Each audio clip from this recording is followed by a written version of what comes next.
Welcome to sideB, motherfuckers. Welcome to sideB, motherfuckers.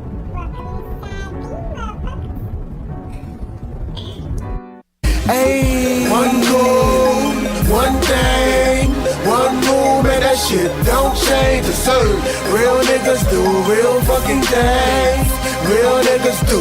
Ay, there's only one goal, one thing, one move, man, that shit don't change. It is real niggas do real fucking things. Real niggas do real fucking things. Alright, I'ma keep it general just like the army. Most real niggas know, most niggas phony. Your shadow got your back, huh? Just like your homie. That's why shady niggas will harm thee. Just act Caesar. Brutus got him and caught him before his last breather. If that don't make you believers, then you'll learn. Honesty is a quality that will burn, but it's cool. And trust is a quality you will earn. You a fool if you think you learn all of the rules. Imitating imitation and they calling it cool. I know a little bit, but go ahead and call me a fool. While you sprinkle sugar on shit and you calling it food. See, I'm just trying to groove and you standing on the wall with your hands on your balls, making crab claws move. Trying to bonk at a dog, but I don't bonk. I just fall back till you think you winning, but you lost in the beginning. I'll go. Niggas really be shooting uptown for real more than they do downtown for a second. What? Niggas shoot everywhere. They do, son, but I swear to God, I watched the difference, son. I used to go to all the uptown second line, son. And I had never ran from a downtown second line, but I ran many times in the uptown second line. Son, niggas shoot everywhere, my nigga. This is New Orleans. I feel you. I hear you. I hear you.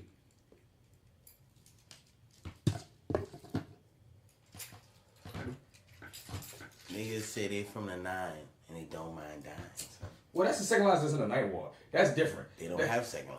Exactly. Last time nigga walked to the night ward, nigga never came back. Nigga went over that bridge and don't know where the second line band went. Well, white people live on night ward now. They live in the upper 9. They live in the Bywater. Well, they live in the night ward too. I was about to jack one of their bikes. No, That's some new creative white shit. That nigga said the upper 9. Exactly. That's gentrified terms. What, the upper 9? Yeah. No, it's not. No, it's not. The Bywater is a gentrified term. The upper 9 is what it's always been. The Bywater isn't even a gentrified term. It's always what it was, but that's what white was called it. I ain't grew up hearing nobody calling nothing the upper 9. Shit, that's it's always the upper 9 and the lower 9. Everybody knew the lower 9 was the worst part of the 9. Yeah, dog. But the Well, upper 9 had more crime, but it just wasn't as bad as the lower 9. I don't. The terminology of a nigga like you, how smoothly it came out your mouth. That's just not something that known to me. Like I mostly hear niggas either say the 9 or the lower 9. Admittedly, the upper 9 doesn't come out as smooth, but I've definitely heard it like back in the gap. It's just kind of like the night ward, lower night. Lord, yes, what I'm saying. They don't Yeah. really call it like the upper 9. That's what like I'm. a 9. That's what I'm You saying. know what niggas always say? That's what Niggas I'm say the saying. night ward, then niggas say CTC. Yeah, but I'm just Man, saying. they're I from don't, Boston, exactly. Yeah, but like the term of like one of my niggas being like the upper 9. I'm Yeah, from the nah. upper 9. I don't hear that shit. Like that's weird. That's how weird to my ear. So I remember we made fun of that on the slick when K-Ville came out, and K-Ville used to say all kind of weird ass shit. Oh yeah, can I get a crawfish gumbo? They used to say all kind of weird ass shit on that show. Stupid at it. I hated all those fucking New Orleans based shows. Now you That's said like, And Yeah, these New niggas, and they would put Orleans more in the parent. I never watched the show, but I I watched remember, that shit. I remember Coop told me once, because it was way back in the gap, as you just said. And I remember Coop being like, man, yeah, dog, niggas keep on bringing up the upper 9 like niggas ever bring up the upper 9. He was so. I mean, that's another thing, too. Because Niggas Coop don't in the bring up 9 the ward, you know what I mean, the lower 9. So Coop, you know, he was like, nah, nigga, what the fuck? Niggas don't ever really bring up What the is upper the 9. upper 9? But I remember that fucking show, dog. I remember one episode vividly. This nigga Anthony Anderson grabbed a plant that's real known here and gave us the whole history about the plant during a crime scene. wow. I was like, man, That's what the awful. fuck? And that's what they always be doing See when this? they come It's here. a Psychus plant. And All make grows shit. in the midst of the and then had your girl singing what? And every day they ate gumbo and red beans on the show. Like, that was like Yeah, that's annoying. I was right. They only eat red beans on Monday. No, I was Don't watching do this it. shit. Do it right. That's Eat what it I'm on Monday. saying. Like, if you're gonna do our shit, like, do it the way we fucking do I it. bet Anthony Anderson looking back at this shit like, man, I should have never done that shit. I knew that shit was gonna fail just based off the fucking title of the show. K-Ville. K-Ville? Like, You know that what? shit don't even sound like it has anything to do with New Orleans. Probably something so deep in history that you gotta look that shit up. Like, oh, this is during slavery. K-Ville. And then it was starting Anthony Anderson. I knew it wasn't gonna be nothing popping. Anthony Anderson as a crime investigator. I mean, Anthony Anderson's decent. As a crime investigator in New Orleans. He had a nice stint on Law and Order. As a crime investigator in New Orleans, I couldn't do it. Now, I feel like this. I gotta give it to that. I'm about to say, and he showed he could do drama. Yeah, I feel like I ain't said he can't do drama. I think that role just wasn't meant for him. Like other investigator roles, yeah, I think that role wasn't meant for him. The story shit as fuck as well. Well, why that come? I mean, I just think that script was shitty. Like, I think with a good script, he could have done it because he's a good actor. I don't know. I mean, because if you could say he could do other investigative roles, I mean, he could. Ain't no difference. I ain't gonna lie, I ain't never seen him in no investigative role. I probably missed him on Law and Order. You know what I'm saying? He was in Law and Order for a good minute. The first one or the second one? The first or the second? It's like 4 or 5 different Law and Orders. It's well, like yeah, the one that first came out, and then they got SVU that everybody talk about.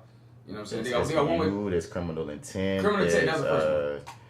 There's like 3 or 4 of them. I don't remember which one he was on. I remember because they all the same to me to the degree. That's how I feel. Because when they come on, it's this one with this set of characters. Oh, it's this one with this set of characters. You know what I mean? Like I don't even be cared about. The crimes be a little bit different. The crimes are different because there's one that especially deal with like sexual assault and shit. They got one. Special Victims Unit is decidedly better than all the rest of them. Yes, I believe so. I think that's the OG. But so that's what IT in it. So I gotta But like son. So I just remember he had a nice dramatic stint on there. I remember he played a cop also on The Departed, and that was a dramatic film. He, like I said, Anthony Anderson has put in his dramatic work. He's been cops a few times. I liked him in Hustle and Flow. He was great in Hustle and Flow. I love that movie. You never saw some Flow? I just never wanted. I never wanted to see it. Why not? It's good. It just didn't look appealing to me. It's good. Oh man, it's a really good movie. Terrence Howard said, "Man, 132 times you can't miss it." Yeah, like I know the joke. No, I'm just saying off the dumb. You'll like it as an artist. Yeah, like, it's a movie for artists. It's a really good movie. Right. It's a movie for artists. Yeah, especially for niggas from Tennessee. And you a too. DJ. It just didn't grab me, and I didn't know. Oh no, he was actually like. I understand. I know he's not DJing, but Anthony Anderson is the DJ. Oh, okay. And he's the producer, and the white boy is more of a DJ. But either way it go, like, because I was just talking to a girl about this recently. I forget who it was, but she had never seen it, and we watched that motherfucker. It was Jay Still, and we watched that motherfucker, and like she was saying the same thing. Like I never thought to watch it, never like caught my attention. But then we was watching that motherfucker, you're like, damn, this bitch good. I guess because some people think it's a ghetto mess. Because that's how it comes. Because if you don't think you'll be into like I said a country hood rapper, I definitely hate the title. Hustle and Flow. I hate it. No, trust. We're gonna put that bitch on. We're gonna watch that bitch very soon. That bitch go hard. In my eyes, I didn't see some crazy. I really like because this movie like I really like. Like if it's not one of those movies that I think about often. But if someone brings it up or if it's on, I will sit and watch that bitch. Like, you know what I mean? It's one of those, like, I would never, like, change the channel if it's on. If it's on, I watch it. I can tell you right now, if I ever read the premise to DC, he would not want to watch it. I'd be like, he's like, what's the premise? It's about a pimp who wants to go into hip-hop and to change out his life in the game. But nah, nigga shit. I mean, and that's some shit. I can understand that. That's what I'm looking for. And I can understand that if you just gave him the premise, dog. But it's like the way they made the film. They made it so good. You ride with Terrence Howard in this film. It's like I'm riding with a middle-aged pimp trying to be a rapper. And I fuck with Terrence Howard, tough. Like, he kills it. I like him as an actor. He was nominated for Oscar for that. Yeah. He was nominated for an Oscar. Yeah, he didn't win that year, but he was Oscar nominated for it. All right, I gotta watch it now. Yeah, he cried more than 3 scenes in this one. Yeah, he was nominated. I got to remember that. I remember that year. He was nominated for Oscar. So it's worth the look. Was he nominated? Oh wait, no. 3 6 Mafia won an Oscar for the soundtrack. For the soundtrack. Okay. Yeah. Oh, that's the one. It was for that. It's for Hustle and Flow. Yeah. Well, because like everything that Terrence Howard raps is all 3 6 Mafia. No. Which one is it? It's a couple. It's like they did 2 songs and this other rapper. Because he was probably what you got. It was this other rapper that did 2 because that was a big controversy. A lot of people kept on saying that, giving 3 6 all the props, and the other nigga was like, what about me? Right, because this nigga wrote. Like, you didn't write the Oscar song, so nigga don't care. Yeah, he didn't write the Oscar song, but he wrote a bunch of the other cold ones, like It Ain't Over For Me. That song tight. Like he still had influence. He had influence in that movie, and that song was in the movie. He just didn't write the Oscar one. There was man, you gotta fucking mention this man. Yeah, but everybody think because 3 6 won the Oscar, that Oscar one. In my eyes, I didn't see some crazy things on the street. Got a couple of holes. Yeah, we go watch us some fucking Hustle and Flow soon, cause I got that bitch on DVD, but the CD scratch. But I also got the bitch on my hard drive because, like I said, I just that's why it's so funny that it comes up because I just watched it. Like I just watched it recently. Like okay. Taraji P. Henson is a dog in it. This nigga's still selling. Like, I'm just thinking about it. Like, D has resigned. He's resigned to it. Like that was 10 minutes ago. I've been saying I'm gonna watch it. Now I got you the Blu-ray. I never said no. I still don't believe. I don't trust your word right now. My son Sam said that bitch. My son Sam said that bitch to the enemy, dog. Mero. Oh man. My hook or my crook. So before we get into the episode right fast, dog, I want to see this. This is something that we missed in Bats Nerd Out moment because they just dropped a new Infinity Wars trailer, and I was like, oh shit, no, we didn't talk about we gonna watch this Infinity Wars trailer, and then we're gonna get into the seriousness of what happens on the sideB affairs. It's all right.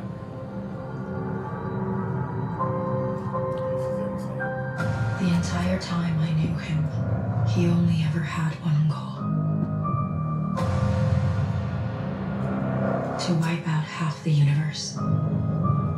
If he gets all the Infinity Stones, he can do it with the snap of his fingers.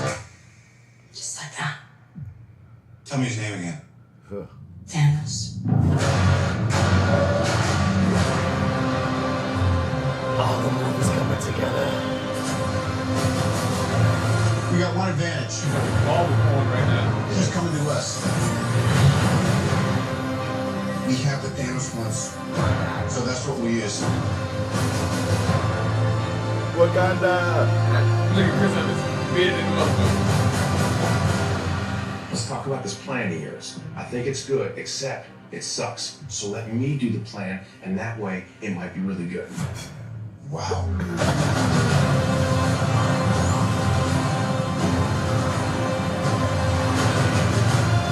The end is near. When I'm done, half of humanity will still exist.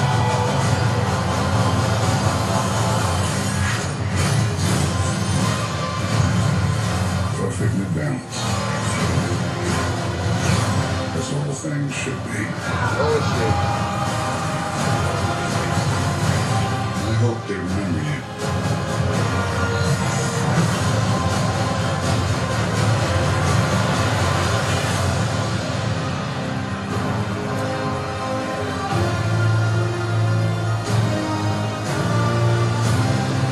It's my third time saying it. And it's I'm Peter, still. by the way. Doctor Strange. Oh, you're using your made-up names. Then I am Spider-Man. Fuck you, Spider-Man, and what kind of relief figures in? Son, Yeah, son. take my money. Take Yeah. my fucking money. I mean, they had the money at the last trailer, but this one. Yeah, that's right. They had the money at the teaser. Even extra, right? Oh my goodness. Son, this nigga Josh Brolin is the man. He, by the way, he's playing Thanos. If y'all don't know, that nigga who's also playing Cable, which is funny. I think that's so funny. But he the fucking man, son. I hear that nigga. Thanos is gonna be super dope. He gonna be a boss. Oh my god. He's gonna wreck some shit. I just want to see who's gonna die. Right, I want to see niggas die. I'm sorry, but niggas gotta die. Oh no, someone is supposed to be dying. Yeah, Someone, I need a few that's niggas right. to die. I mean, I don't know no. who's supposed to die, No. but- A couple of people are apparently dying, but one main person is rumored to die, and it's between Thor, Cap, and Tony. I say Tony. What y'all give your money to? I don't know. Like on one end, I would say Tony because Robert Downey already said kind of done with making solo Iron Man movies, so I already make you feel like okay he might be done. But you could Thor. There's a case for Thor based on some of the imagery in this trailer for one, I think Right. it's gonna be Thor. as son. well as Chris Hemsworth has not signed on for any more Thor movies either. Okay. So both Tony and Thor just contractually, they kind of like they can be gone. But then the case can be made for Cap, just sort of case of that Cap has died in the comics, and that was a big deal in comics. So if they decide to go with the Captain And America, Bucky is there. Damn, so that's Feel a me? tough one then. so there's Bucky's there to different pick up the shield. there's different ways that they could play, And right now, Cap ain't Cap right now. There's no one to pick up a shield right now. He's that character Nomad for a second because they played this out in all their films. Basically, at one point in the comics, Cap be like, "Fuck me and Captain America. I don't fuck with the country no more. I don't believe in what America on right now. I'm Nomad, and I'm on my own shit." That's why he got the beard and all that right now. So they really incorporating that. He got that Wakanda shield they made for him. Yeah, I'm about to say he got a new shield. Oh, Because he threw the last shield in Civil War. Yeah, nigga, and it was technically Tony made him a new shield because in one of the movies, he was saying like it was a Spider-Man. There was something pack up the new shield that Tony made for Cap or whatever. So it's like Tony already got one for Cap ready, But Wakanda made Shuri hook them up because Shuri had to. We got vibranium, you know what I'm saying? Well, they had the other ones vibranium too. Well, we got the vibranium that when you hit it, that bitch you can pull it like Black Panther suit. That's the funny meme that's been going around about how like goddamn like you look at what black people did with vibranium. We made clothes with it. We curing diseases with it. We got alien technology, and all America did was make a frisbee. It's like, oh. All right, y'all. Let's play ultimate frisbee with this bitch. Yeah, I mean, but like, the most powerful mineral. Yeah, man. Infinity War, we ready for y'all. So yeah, let's get into episode 48, side B of the Fly with Bats podcast. This is that actor guy, Martin Bats Bradford. You can find me on all your social media platforms at Mr. Bats. Spell that Mr. Outer. You ain't gonna find me. And for side B, I'm here with my brothers. Hey, you already know this your boy D Mac, and you can catch me all over the interwebs at FrenchBread_Kid, and make sure you follow my t-shirt brand. You dig? And yeah, we here on side B. Bitches. Whoa, Posse Wine, it's your boy AlphaJoe, fresh out of the gumbo. And if you're out in the streets and you're looking for me, you can find me on side B because we in this bitch. And I haven't been here in a while. It's your boy Heem in this bitch, Raheem Glaspy. Follow me at the Great Glaspy on all your social media platforms. You heard me? And we here for side B, man. As usual on side B, we want to shout out all our brothers and sister podcasts as well as podcasts that ain't our brothers and sisters, but we just shout y'all out because y'all local. You heard me? That's the Your 30 podcast with Marty Edwards and the Arrogant Observer. We'll Figure This Out podcast with Wonder Rhymer and Jay Skills. Triliterate podcast with the Petty Mayonnaise and Petty Ketchup if they still doing their petty activities. The Misbelief Radio Show podcast with the homie DC Paul and all the rest of us basically. As well as Fuck What You Heard podcast, the Brooklyn Laser Therapy New War podcast. And I think that's it. Oh, and the Metal Hand of God podcast. Metal Hand of God. You dig? So that's the ones that I know are still active and running and riding for right now that y'all should also check out. Peep out that's in New Orleans. If you like this New Orleans flavor, you're going to like that New Orleans flavor. And if you don't like that much New Orleans flavor, we got enough flavors in here for you to fuck with something. And if you're on the podcast in the city and you're listening to us, let us know you're listening. We'll shout you out. You know what I'm saying? We love to get support locally, especially the people that support us. Anybody. So also hit us up at flywithbats@gmail.com with any comments, commentaries, issues, debates, anything that you want to tell us, anything you got in your mind, any way you want to be part of the conversation, you can be part of the conversation by checking out flywithbats@gmail.com. Send us all your shit. Also, like, share, subscribe on iTunes, Google Play, Stitcher Radio, and wherever you get your podcast from. We here. I thought you were about to say, we're here. Get used to it. I swear that's what I was going to. I was going to ride with this shit too. Like, fuck it. Right. We here. We're queer. Get used to it. And we're podcasting, by the way. See, we're not queer though. So I see exactly what it was, and you had the problem. If I would have said what it wasn't, y'all wasn't gonna have a problem. Is what you're telling me? So life is funny like that. You don't have to be queer in every situation. We're here. We're queer. Get used to it. And before we even get into this fucking podcast, we gotta say happy fucking birthday to the creator of this very podcast, Mr. Martin Bats Bradford. Recording on the birthday, you dig? You know what's funny? St.BATrick'S Day, because we don't even know that motherfucker Patrick. He probably had slaves. So already we're gonna call this episode the St.BATrick'S Day episode. The St.BATrick'S episode, you feel me? That's what it's gonna be. It's gonna be. So shout out to my brother, you heard me? You dig? Appreciate that. You dig? So for side B, we usually started off with that ETOUFEE of the day, where we get into some of the harder topics that we didn't want to bring y'all down with in side A. You hear me? You know what you're getting into on side A, and you know what you're getting into on side B. Other shit on side B. At the ETOUFEE of the day, we get into that daily dose of MURICA, which is your friendly reminder of just where you live and just who the fuck you dealing with. Ouch. Yeah. Then it's the hero highlight, where we take the time to shine light on someone who's doing good in this world of pure D fuckery. Then we get up out here for the next few weeks, and we let more bullshit pile up for us to come back on and run it about. You feel me? So without further ado, let's get into that ETOUFEE. Let's go. Hear that music. Brother got his first gun, he ready to murder. He out of control like a swole on bourbon. I don't even drink, if I see you, I ain't see you. Nah, I don't even blink, nah, I don't even think that I'm here. But if I see you and I like you, I'ma smile. Is this really who I am, Then versus now, life is too wild, this shit is out of hand. I'm just trying to live, but y'all don't give a damn. I'm just trying to be cool, I don't wanna lose my my work, lose my mind, lose my spine, lose my shirt. But if you know me, then you know I go berserk. Then you know I go berserk. Then you know I go berserk. Head first, I'm just yelling. So, first and foremost, shouts out to TundeWay. TundeWay. That's such a great name. That is the same sweatshirt that Black Lightning was wearing on his last episode, the People's Free Food Program. This for people listening. This picture came up. We looking at this article on GQ from New Orleans on TundeWay. Chef down here who's been charging white people more than black people and has been making all the news for this shit. And it's hilarious and it's funny to black people. And I think it's, some of the movement is getting a lot of attention, positive and negative. But on this picture, he rocking this Black Panthers sweatshirt that says People's Free Food Program, bigging up the Black Panthers. And on the Reviewing That Lightning podcast, if y'all listening to that joint, reviewing Black Lightning was walking around wearing that same sweatshirt, and I was big up in him because I'm like, on the CW show.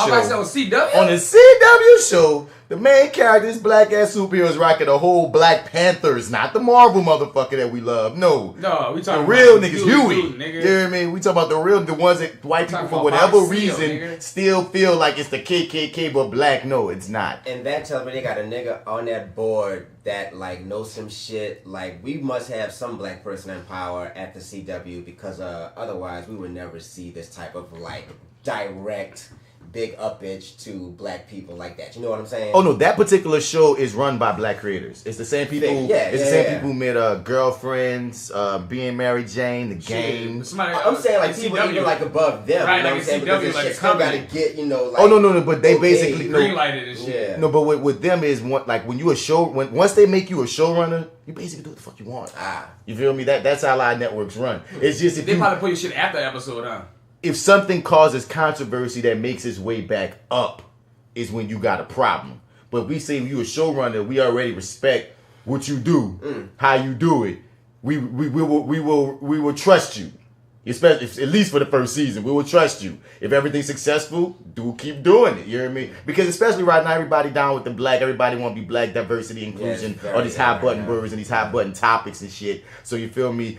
Pushback on blackness in a black show is not something that these white executives is trying to do in the current climate. You dig? Yeah. But interesting. And what's funny is they probably didn't even know what that fucking shirt is. That's a funny thing. They was like, they probably like, cool shirt, man. Right.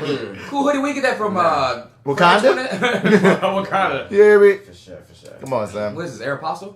Come on. So, dog, it's just trippy that I want to just shout him out because I'm not about to read this whole interview, man, with him. But look him up. Because he made like CNN time. He made a whole bunch of big publications about overcharging white folks because of the gentrification and the disparity of the wage gap between black people and white people, especially in this city. And when a lot of these white people coming in and making all this money, like, well, goddamn, since you're like. And the thing is, he don't even force you to pay the white people to pay the higher price. He just presents it, and it goes to that shit that white people always be saying. What do you want us to do? How can we directly help? And it's like, okay, do that.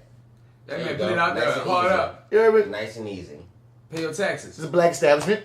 You're white. And that's the whole fucking thing, bro. Because like we have been like trying to have this. Son, like, we've been trying to have this conversation for, decades, you know what I'm saying? We've been talking about the same shit with race, like, over and over and over again. But motherfuckers never really start listening until you hit them in their fucking pockets, dog. And that's another thing, too, on top of what you're saying, the evolution of the white motherfuckers' deflection. Yeah. Like, it's become that, well, what this is newish in the past 10 years. What exactly would you have us do then? Yeah. What do you want me to do? You know what I mean? Whether it's on the negative side or even like the white progressives be like, well, what can we be doing? Because I remember, what play was this? We was at it. And a white person asked that shit. Remember we did Hands Up. And a white person asked that shit. They was like, so what exactly? I'm a white person and I think this and that and this and I just want to know what can I do? And all those black people looking like. That shit was so fucking funny. What can you do? First, sit down. There's so many things. Like, what? But that's such a loaded question. But a piece of me feeling like, y'all, it's loaded coming in and you don't expect us to have an answer. Yeah. So when I see something like this from TundeWay, and I'm like, well, y'all don't complain now, bitches. Right. Here's what you can do. Here's an answer. Not the answer. But it's a nice start. It's a start. Let's it's a step. Right, it's a step. I feel like that should be a thing for all black establishments. You want to help white people? Pay more at black-owned businesses. Pay a little bit extra. At black-owned businesses. Maybe nothing egregious, you know what I'm saying? But just maybe just a little bit extra. Just tip by default, you know what I'm saying? Come on. By default. Balance some scales. Just saying. Put it out there. Because trust me, dog, I'm pretty sure that TundeWay is not charging the poorest of white man that come in that bitch. Maybe some of them gutter punks, though. I don't think that nigga care. I feel like he said, boy, you was white, because even a poor white man got more privilege than a black man, dog. Point blank. Poor white man can clean up right quick. But I understand what you saying on the level of if you see a nigga coming up in here looking like, that's like, you know, obviously. You ain't got it. You might not have enough of them with the black people. Why are you even in here? Are you in here to actually buy something, sir? Like, no, so you need a doctor, sir. Like, you're in bad shape right Sir, now. meet me in the back. I got free food. I'll hang you out the window. Right. It's hilarious that for us to have to be like, damn, a white man got to be at his complete Ain't that worst. some shit? Ain't that some shit? I was sitting there thinking about that, like, God damn, what a comparison. He got to be at his absolute worst for a nigga to think that he can't pay for a meal.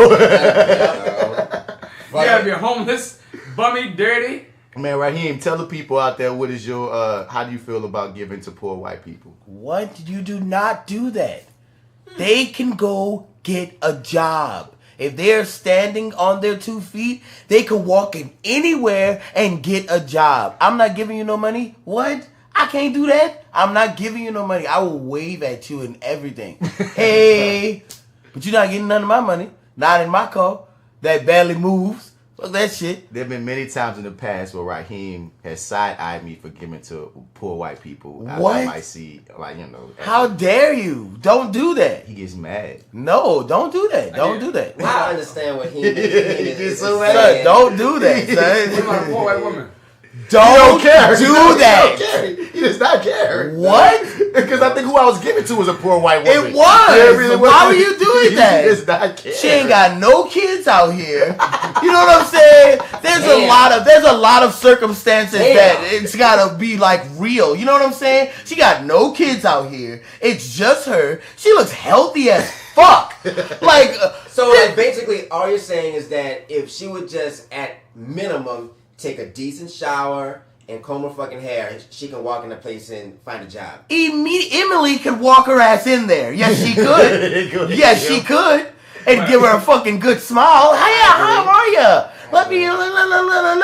Oh yeah, you seem safe. That's what they're gonna tell her. Come on, man, tell the fucking truth. Homeless black woman became homeless trying to get a job. Exactly. I'm giving her some money. Exactly. I'm giving her some money. But one thing I will say about when it comes to men and women, when it comes to job force, men get paid more, but women get hired easier. You ever notice that? Like, it's easier for women to get a job, but they're not going to pay the woman. Nigga want to see some women around the office, man. I don't want all these dicks around here, man. That's sad. But they're not going to pay the woman as much as the man. And I ain't going to pay this woman enough, but I don't want to be a sausage party in my office either. So I'm going to pay a little bit, tap on the ass, scoop in the ass or something. Okay, let's not do that. Yeah, you went there. That's what niggas, though. I ain't saying this is me. That's some big business, baby.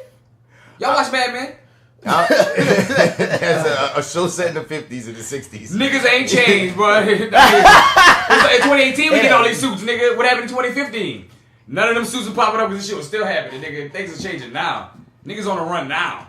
Nigga on the run 2 or 3. But back in a few years ago, niggas went on the run. Niggas was tapping that ass.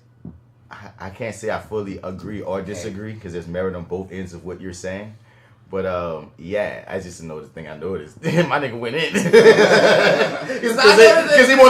they want to molest the women. That is the truth. So these older niggas. I be watching these older niggas. The niggas ain't changed. Those older people. Well, I mean, people in power in general. You know what I'm saying? Like, I mean, that's the whole. They got women in power, and the thing is, they got women in power that also do fucked up things. That's a screwed up thing that we often talk about. How even people often go against their own best interests. Like, they got women who will subscribe to patriarchy. They got black people who will subscribe to white people bullshit. Like, you'd be like, why? You know what I mean? You got gay people who hold up like hetero, like homophobic shit. You be like, wait, dog, you gay? Why are you saying that? What do you want? It's like, it's trippy when that shit be happening. And yeah, dog, I just wish motherfuckers, like, people don't, I don't know, bro. It just seemed like it's very layered. There's a moral compass that we all know exists. But then some people just go further and further and further away from it to the point where it's like, nigga, you need a compass to get back to the moral compass. Like, what in the world? But as we get into bigger stories, apparently, dog, y'all been hearing about them Austin, Texas package bombings. That's crazy, son. That is like, crazy. what in the world? Apparently, like, and I just miss me. And it's like apparently black people in particular are receiving these bombs in the mail, son. Yeah. And niggas. There's something I new knew that at was AMA coming. Entertainment. I tried to mute it before it came. No. So like yeah, man. Some lives were cut short when explosive packages arrived on their doorstep in Austin, Texas. Austin, they named them 3 package bombs were delivered to Austin homes over the course of 10 days, shaking residents and prompting hundreds to call police. One of the explosive packages was brought indoors and yielded parts that could be reconstructed, according to a law enforcement source. The devices were essentially pipe bombs rigged to explode upon opening. House, a 39-year-old African-American man, was killed after the first blast on March 2nd. Another bombing happened to Mason, who was also African-American, left his mom with injuries, not considered life-threatening, but still, they're hitting black people with this shit. In Texas, and a Hispanic woman got an old lady, 75 years old. Like, what the fuck, yo? And that might have been one of the older stories. Got a few stories on all this shit. And I was like, This nigga's who's out there making bombs like we in the movies? we had Whitey killer on side A, and now we got the nigga killer on side B, dog. And you know what I mean? They trying to be smooth about it. It's like all these other things happening in the news that people talking about, but they also got this shit. And it's like, goddamn. This a nigga bombing nigga, son. Here's what's gonna happen. If we find the motherfucker, they're gonna chalk it up to mental illness. You dig? Especially if you're white. Mason was 17. It's a 17-year-old boy got. That's fucked up. Like, It's a child. It's a child.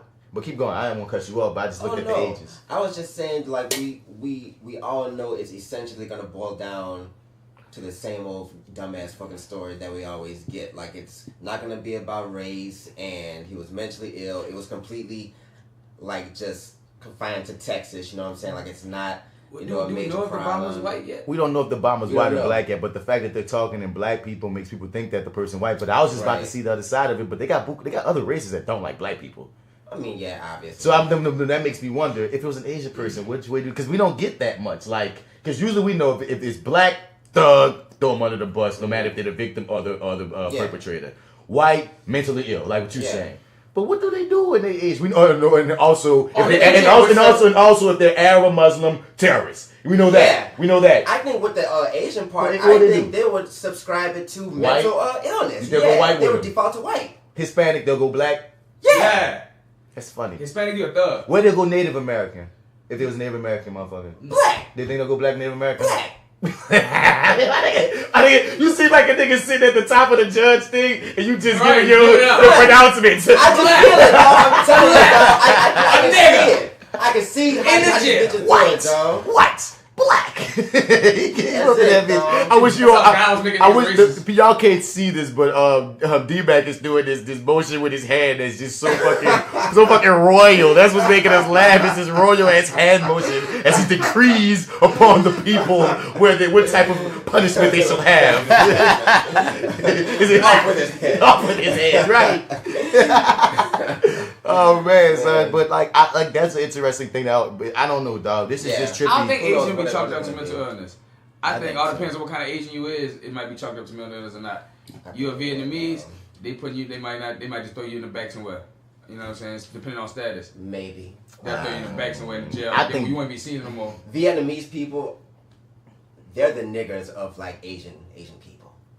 Generally speaking, I don't think white people be that specific, bro. I think Asian people in general, whether Chinese, Japanese, or Vietnamese, make them feel way more comfortable than us. Yeah, for sure. You feel me? Because Yeah. a lot of these white people, like when they get in them corporate offices and they got an Asian person next to them, they don't give a fuck if his last name Nguyen or you know what I mean. They look at it's an Asian guy versus look this nigga, we gotta watch this nigga. Yeah. You know what I'm saying? Yeah. I'm dumb. Man, You know what I mean? So I think that in the Asian community, that's how they be able to get out. Because I don't think whitey come saves them from getting out. I think Asian come saves them with their power that makes whitey force a hand. you see, Get Out had that one Asian in the squad. And the other something else with Reese, like there's a certain they often call what they call that shit, the Asian boy, because they had articles about this shit about how Asians are basically how they're accepted by white people even though they're also oppressed by white people, and it's a funny place that they have, and a lot of people feel like they're like quiet on issues of people of color when they shouldn't be, because they get stereotyped, they get fucked over when it comes to all that, and all the same shit we talk about, they get accepted, but they also get oppressed. It's a funny thing with Asian people, and it's like with Asian people, they very much kind of like but they go live in a bubble. Like they just deal with everything Asian, really. You know what I'm saying? Like and they subscribe to a lot of white American values. Yes. That's why a lot of them change their names to white American names and shit. Yep. Right. It's trippy. David Wynn. And once again, they got the black culture side of the Asian people too. I'm not saying that all Asians can be monolith and shit, but straight up, VX and Filipinos. But still, at the end of the day, white people have been brainwashed, conditioned to believe, we all have really, but you know what I mean, white people, since they're the power, I'm talking about them, that if you look at the stereotypes, we're violent, they're not. The only times Asians are violent is in times of karate. Right. in the media, you know what I mean? Any other times they're the smart nerd, they're docile. Yeah. So they don't feel that threat. You know what I mean? You ain't gonna catch you motherfucker just pulling a gun out and killing a random Asian boy because they felt that boy with the toy gun like Tamir was gonna fucking murder people, whatever. You don't even have to go that far. Like they just they kind of have it in their mind where Asian people just won't even fight back to a certain unless it's karate extent. You know what I'm saying? Like, that's the only thing. Non-confrontational. Exactly. It's like because that's what's fucked up. They stereotypically be thinking a lot of times that all of them know karate, but they don't think they'll use it on them. Like, they're all monks. Your Buddha tells you not to. Oh my god. Our fucking country. But dog, that's so funny. We relate that they all know karate. Like everybody is trained at birth to know karate. Just like we think all Hispanic people know Spanish. They should. I know. Most of my Asian friends took some kind of martial art.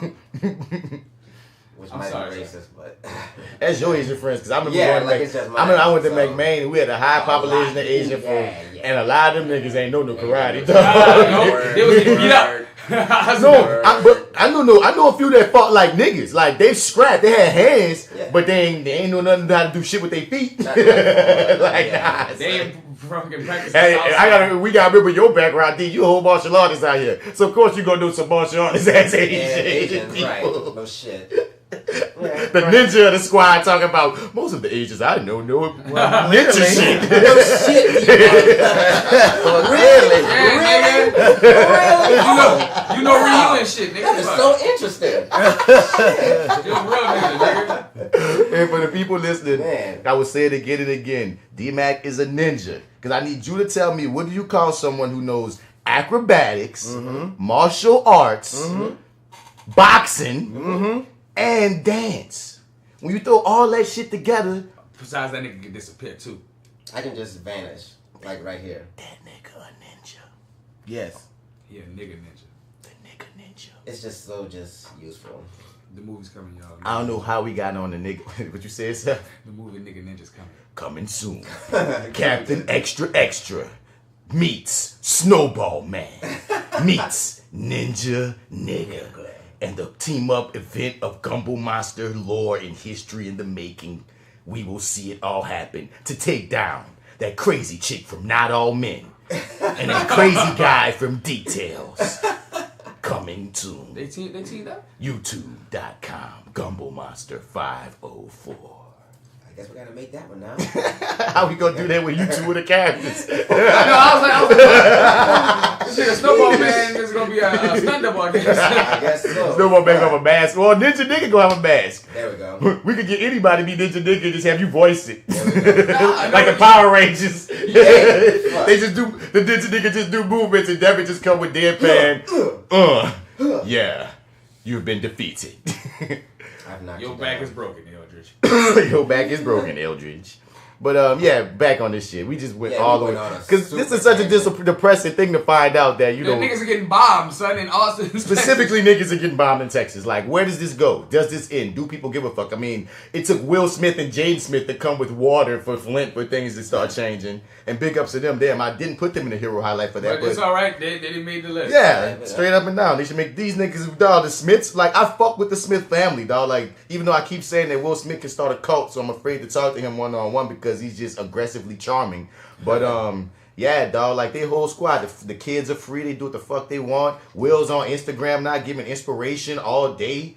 Jada has realized that she, you know, her best pet is just chilling in the background because somewhere along the way she got mean face, even though she don't seem mean. Botox. You know what I mean? Some, you know, because like she got like, because when she used to be like just pleasant and, you know, now. Botox.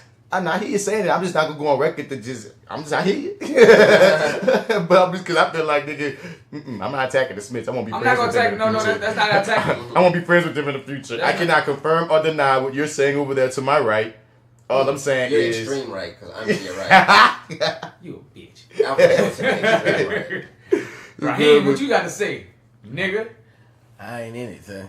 You But- ain't been in that. I ain't in it. What'd you do if you got one of these packages though here? What? I don't want to order shit First of all, that's why I don't get stuff mailed to me in the first place. What?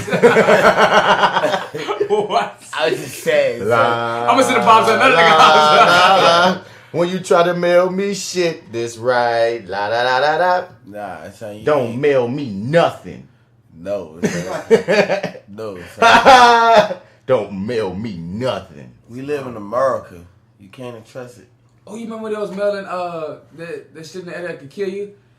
Yo, anthrax? Yeah, anthrax. Niggas was mailing anthrax. Remember that? That's scary shit. I think it was a myth, but that's scary shit that niggas was like sending like. I think he was saying that. Well, it was a freaking. What's the proper thing to call this? It was a weaponized disease, not disease. Weaponized. What would you call anthrax? You watching Sesame Street? D-Mac just clocked out on us to watching Sesame Street, nigga. Because somebody mixed it with Bone Thugs and Harmony, and I'm wondering what it sounds like. I'm like trying to sing the song in my head with them, and it's working. I'm like, who the fuck did this shit?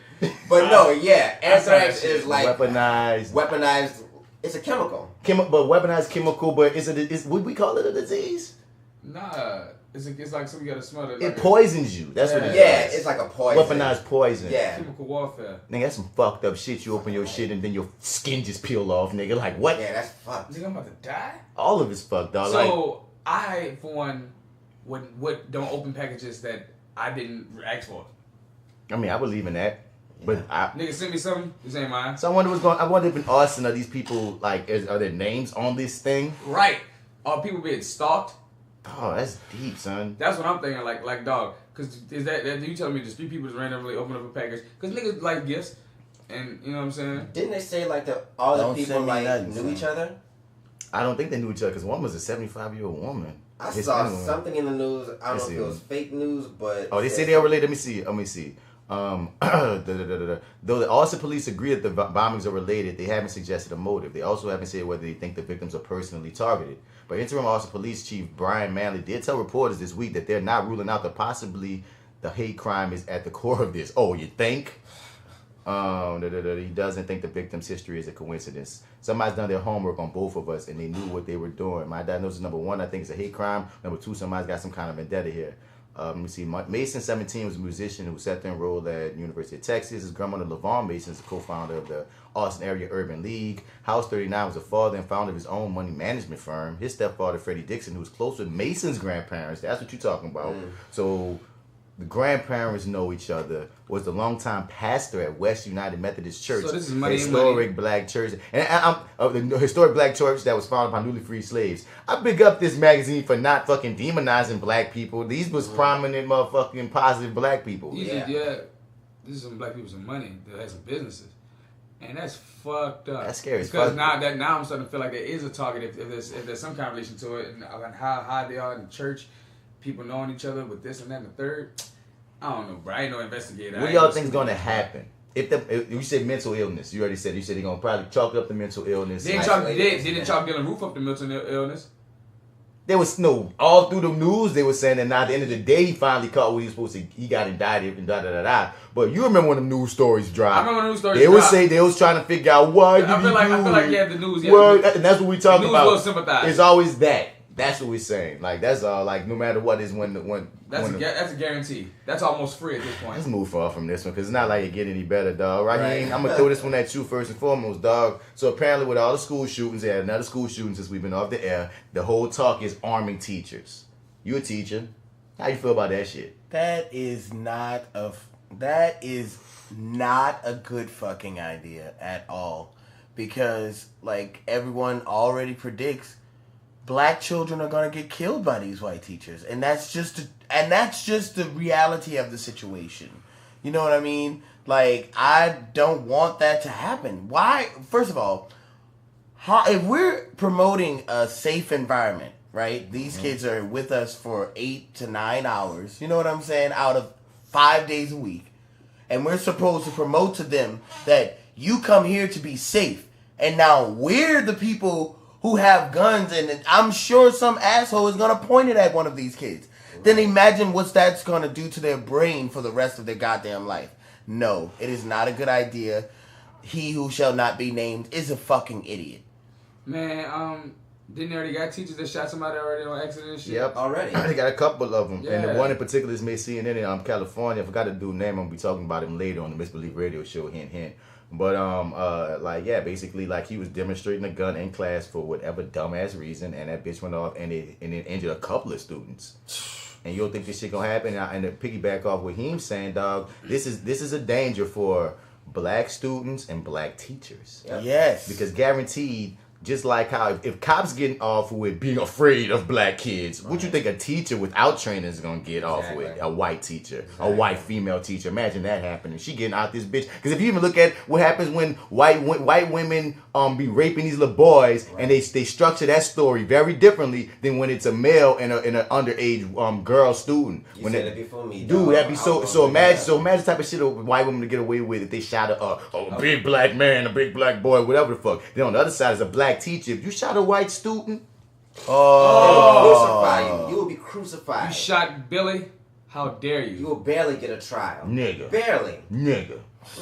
This is not a good idea. This is dumb as fuck. Nigga, your trial better look like To Kill a Mockingbird. Y'all, instead of paying attention and focusing on the actual gun laws and trying to, there's a few things that we should be doing with the gun culture, because they keep on showing us all these other countries that don't have guns and still be good or have better guns. Like, it's either they got two ways you can go about it. You try to get rid of all the guns, which would be damn near impossible, but if we had a nation of no guns, we can survive. You feel me? And they got other means that you can use. Or regulate them bitches way better. Like they got examples of this shit all over the world of people who are of countries who have regulated their guns a lot better than we have, and niggas ain't dying. And niggas be dying. Part is like, and don't forget the media aspect of what we teach ourselves, how we desynthesize ourselves in our entertainment and in our natural media. What you saying, D-Mac? I'm just saying, like, as far as the fucking regulation, like, they're trying to do even less of it now. Like, it's totally counterproductive to, like, what the fuck is happening. Like, it's really confusing. Yeah. Like, we're having all this gun violence, but y'all want to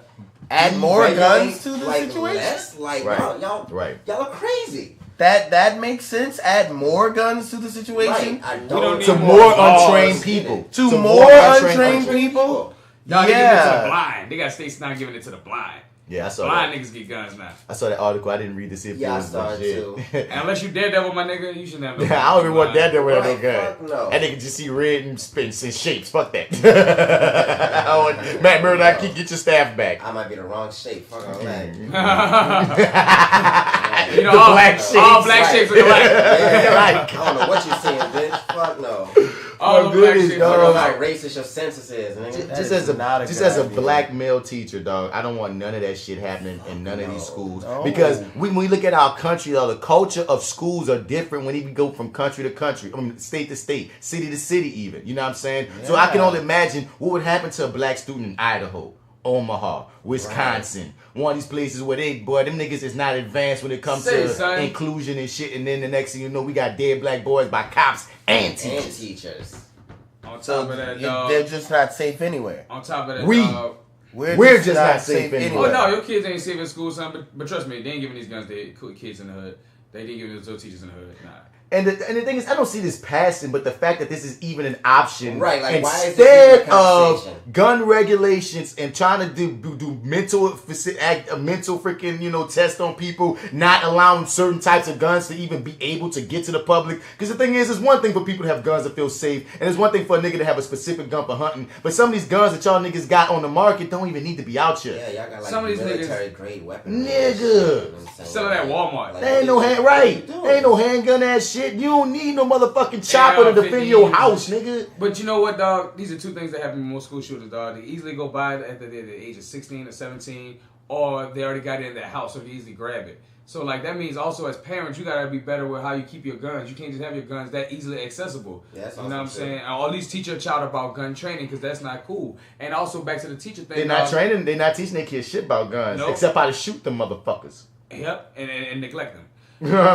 But it's go to these teachers. Man, if a mass shooting were to break out, them teachers ain't about like what you think. All the teachers about to come out like the Matrix and start busting at this kid. Not happening. No, son, them teachers gonna hit the floor. Not happening. That gun is not gonna work, son. That gun is gonna work. They're gonna die. It's son, with bad that gun on in their hand. no, it's bad on both sides, stuff. It's bad on both sides because the thing is this: the other option to what you said is, what if teachers start busting back, and then they start missing.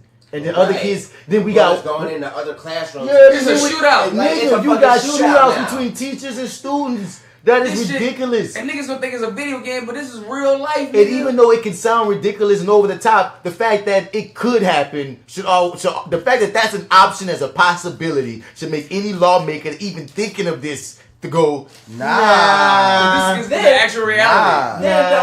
Then you can go even fucking further. What if two teachers got like real problems with each other, dog? They could bang each other on fucking campus. Oh, dog, in the streets. on some crazy shit. Niggas like, got problems with it's these just, shit, man. I'm just saying, dog. Like it's just not a smart thing to do. Like on any level. Like it's not safe for anybody. Not teachers. Not students.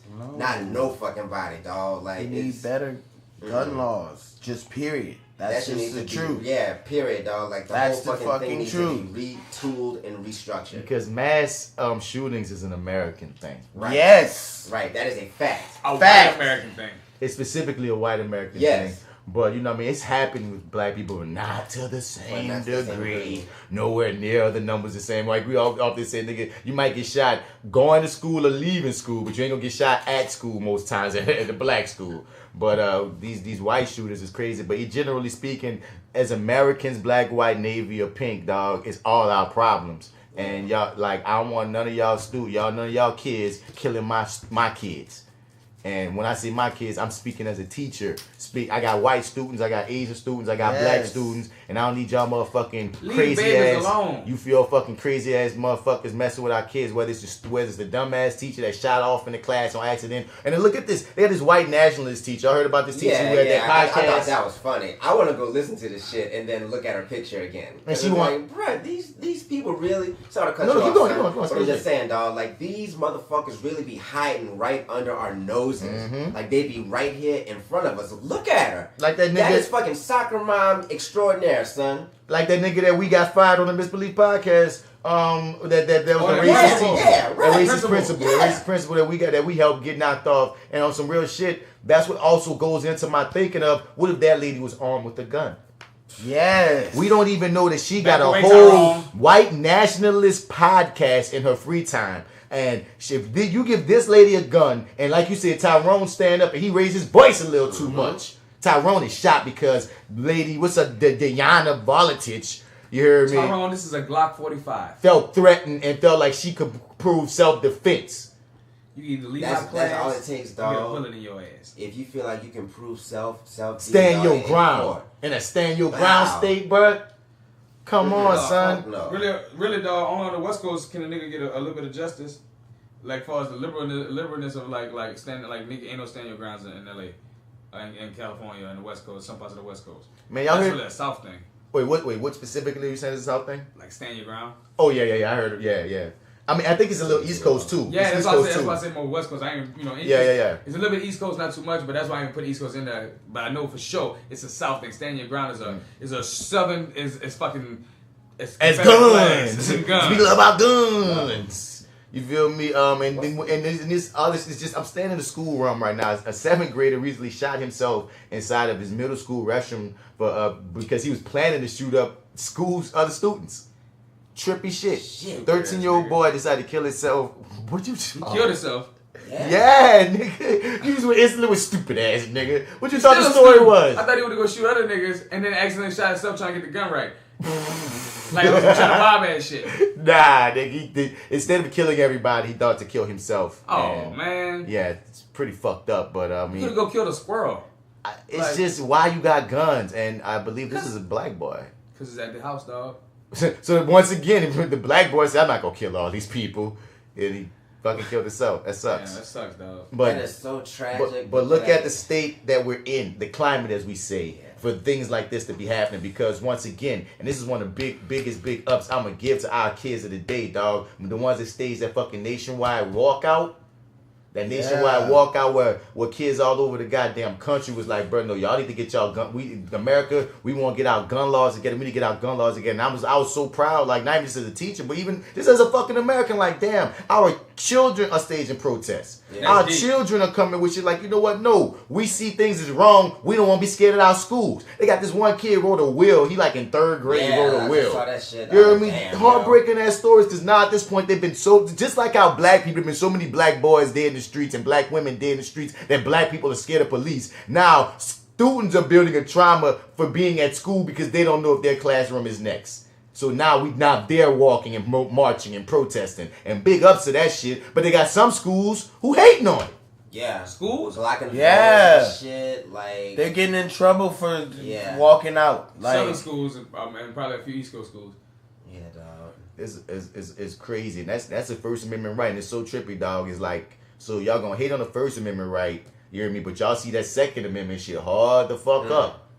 But you gonna get these teachers guns and let these niggas out the classroom? And ain't that a fire hazard to be blocking the doors or telling kids they gonna get a detention or suspension if they do this or if they protest? And I'm like, no, it's bro. Not a fire hazard, y'all fucked up for trying to curtail children and students for trying to like be better than us.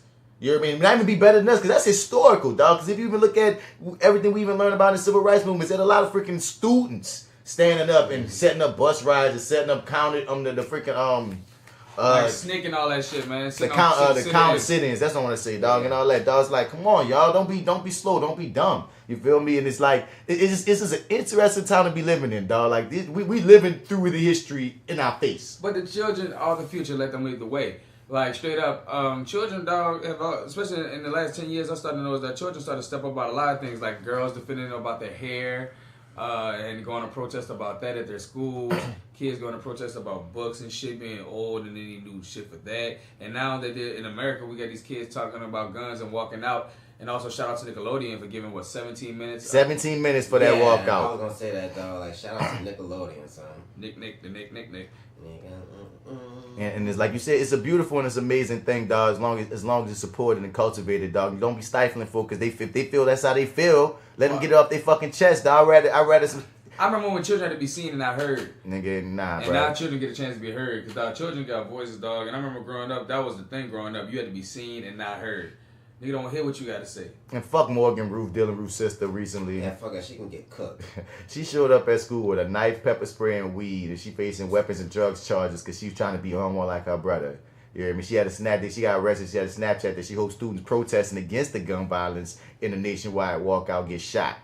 And I'm like, damn, girl, your brother isn't enough shit in fucking up your family. You need to sit the fuck down. We need to sit the fuck down and shut the hell up. Yeah. I mean, why would you not expect this from her family?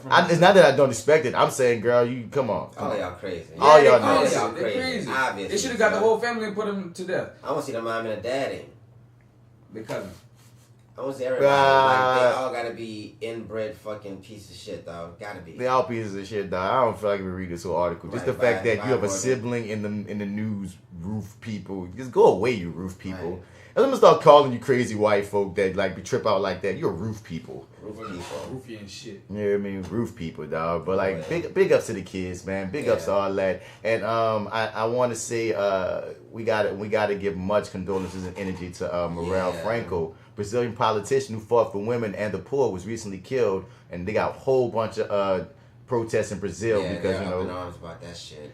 MARIELLE FRANCO, 38, a black politician from Rio de Janeiro, died fighting for the rights of women and favela dwellers. As a councilwoman from the Mero favela, she denounced the police brutality that favela residents, most of them black, regularly experience. And to me, use a black woman. Look at this black woman. She like Hillary Banks. Yeah, kind of. Yeah. On Wednesday, armed men gunned the councilwoman down in her car in the center of Rio de Janeiro with 9 shots, 4 to the head. Her driver, Anderson Pedro Gomez, also died. She had just left an event that she organized about black women's empowerment. Her death touched so many people that supporters organized vigils and protests in more than 20 cities across Brazil.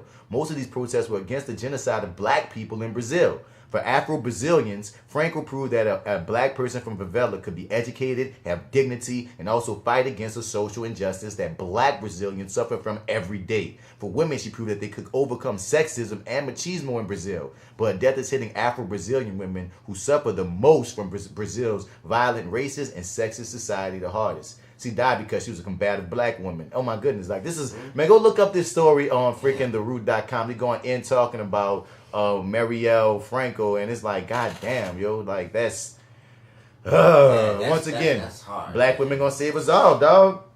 We can't if we fucking shoot them down. But that's the thing too. That should inspire people in America to be like, look, bruh, this lady fights so hard to believe in and so convicted in what the hell she doing that they gotta gun her down in 2018. And y'all niggas wanna talk this shit like what you can and can't do or what can and can't work. When they got but they scared to get gunned down. Right? No, what I'm saying is you don't even have to be scared to be gunned down in America.